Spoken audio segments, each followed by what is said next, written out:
നമസ്കാരം, മലയാളി വാർത്ത പ്ലസിലേക്ക് സ്വാഗതം. മാനുഷിക വിപത്ത് ഭയന്ന് അമേരിക്കയും മറ്റും ഇസ്രായേലിനെ ആക്രമിക്കരുത് എന്നൊരു അപേക്ഷ മുന്നോട്ട് വെച്ചിട്ടുണ്ടായിരുന്നു. ഇസ്രായേൽ ഹമാസ് യുദ്ധം തുടങ്ങിയ സമയം മുതൽ അമേരിക്ക ഇസ്രായേലിനൊപ്പമാണ് നിൽക്കുന്നത്. ഇസ്രായേലിന് വേണ്ടുന്ന സഹായങ്ങൾ നൽകുന്നു, വേണ്ടുന്ന ഉപദേശങ്ങൾ നൽകുന്നു. പലപ്പോഴും ഇസ്രായേലിലേക്ക് അമേരിക്കൻ പ്രസിഡന്റ് കുതിച്ചെത്തുന്നു. ഈ കാഴ്ചയൊക്കെ നമ്മൾ കണ്ടതാണ്. ബന്ദികളെ മോചിപ്പിക്കണമെന്നും വെടിനിർത്തൽ പ്രാബല്യത്തിൽ വരുത്തണമെന്നുമുള്ള സമ്മർദ്ദം ഇസ്രായേലിനും ഹമാസിനും മേൽ വർദ്ധിക്കുന്ന സാഹചര്യത്തിൽ ബൈഡൻ തന്റെ നിലപാട് ഇസ്രായേൽ പ്രധാനമന്ത്രി ബെഞ്ചമിൻ നെതന്യാഹുവിനെ അറിയിക്കുന്ന കാഴ്ചയൊക്കെ നമ്മൾ കണ്ടതാണ്. റാഫേൽ അഭയം തേടിയ 10 ലക്ഷത്തോളം വരുന്ന പലസ്തീനികളെക്കുറിച്ചുള്ള ആശങ്കയ്ക്കിടയിലായിരുന്നു ബൈഡൻ നെതന്യാഹുവിനോട് സംസാരിച്ച കാര്യം വൈറ്റ് ഹൗസ് അറിയിച്ചത്. റാഫേൽ താമസിക്കുന്നവരെ മാറ്റിപ്പാർപ്പിക്കുന്നതിനും അവരെ സംരക്ഷിക്കുന്നതിനും നടപടികൾ സ്വീകരിച്ചില്ലെങ്കിൽ അമേരിക്ക ആക്രമണങ്ങളെ എതിർക്കുമെന്നും ബൈഡൻ പറഞ്ഞിരുന്നു.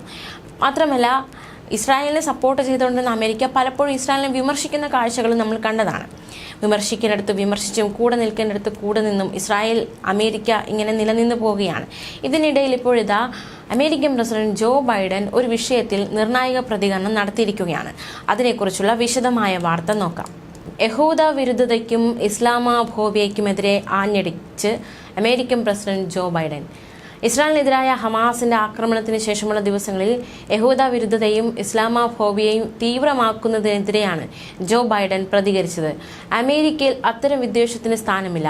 യഹൂദ വിരുദ്ധതയ്ക്കെതിരെ പോരാടണമെന്നും അദ്ദേഹം ആഹ്വാനം ചെയ്തു.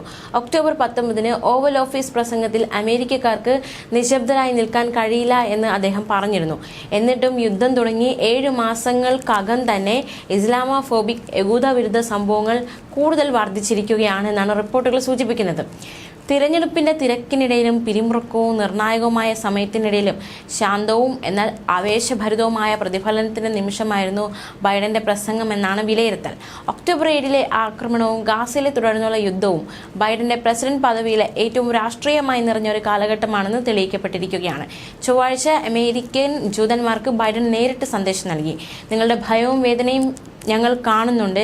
നിങ്ങളുടെ പ്രസിഡന്റ് എന്ന നിലയിൽ ഞാൻ നിങ്ങൾക്ക് ഉറപ്പു തരാം, നിങ്ങൾ ഒറ്റയ്ക്കല്ല എന്നായിരുന്നു അദ്ദേഹം പറഞ്ഞത്. എന്തായാലും ഈ രണ്ട് കാര്യങ്ങളും, യഹൂദ വിരുദ്ധതയും ഇസ്ലാമോഫോബിയയും അനുവദിക്കില്ല, അത് വളരാൻ സമ്മതിക്കില്ല എന്ന നിലപാട് തന്നെയാണ് അമേരിക്കൻ പ്രസിഡന്റ് ജോ ബൈഡൻ സ്വീകരിച്ചിരിക്കുന്നത്.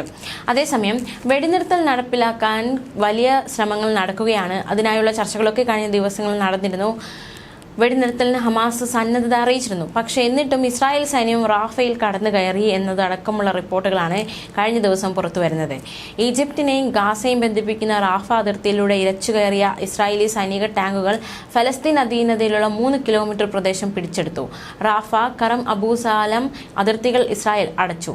ഇതോടെ ഗാസയിലേക്കുള്ള ഭക്ഷ്യസഹായ വിതരണം പൂർണ്ണമായും തടസ്സപ്പെട്ടിരിക്കുകയാണ്. റാഫ ക്രോസിംഗിൽ സൈന്യം ഇസ്രായേൽ പതാക നാട്ടി. റാഫ ആക്രമണത്തിലുള്ള ലക്ഷ്യമിടുന്നത് ഹമാസ് സൈനിക സാമ്പത്തിക സ്രോതസ് തകർക്കുക എന്നതാണ്. മാത്രമല്ല, മറ്റൊരു മുന്നറിയിപ്പ് കൂടി നൽകിയിരിക്കുകയാണ്. ഹമാസിന്റെ റാഫയിലെ 4 ബ്രിഗേഡുകളെയും തകർക്കുമെന്നാണ് ആ മുന്നറിയിപ്പ്. ബന്ദിമോചനം ഉറപ്പാക്കുകയാണ് റാഫ ആക്രമണ ലക്ഷ്യമെന്നും വ്യക്തമാക്കുന്നുണ്ട്. എന്തായാലും ഇപ്പോൾ റാഫയിലെ ചില പ്രദേശങ്ങൾ ഇസ്രായേൽ പിടിച്ചെടുത്തിരിക്കുന്നു എന്ന വിവരവും കഴിഞ്ഞ ദിവസങ്ങളിൽ ഏറ്റവും പ്രധാനമായി മാറിയിരിക്കുകയാണ്.